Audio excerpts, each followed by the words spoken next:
সাহেবের কদমে যাইয়া আনুগত্য প্রকাশ করছে। কত টাকায় বিক্রি হয়েছে এরা? মনে হয় না কোটি টাকায়, খুব সস্তায় কিনে ফেলছে। ইউনূস সাহেব ক্ষমতায় আসলো, কত মৌলবী ঢোল নিয়ে মাঠে নামছে, ইউনূস সাহেবের বিরোধিতা করা যাবে না, যে করবে তার চোখ বের করে ফেলবো, কান কেটে ফেলবো, জিব্বা কেটে ফেলবো। 6 মাস যায় না, এরা এবার ইউনূস সাহেবকে গালি দিচ্ছে, তোমার টাই না প্লেনে উঠায় দিবে। সুবহানাল্লাহ, কি পিকুলিয়ার নেশন, কি অদ্ভুত জাতি।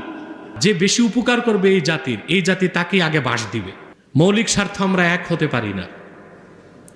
আবার কিছু তো মুনাফেক আছে, সোল্ড আউট হয়, মাথা বিক্রি করতে আর সময় লাগে না। আপনারা দেখেছেন গত জুমার আগের জুমাতে মার্কিন মানবাধিকার সংস্থা ঢাকায় যেটা প্রতিষ্ঠিত হয়েছে, এটার বিরুদ্ধে একটা ব্যাপক আন্দোলন আমরা গড়ে তুলেছিলাম, দেখছেন না? গত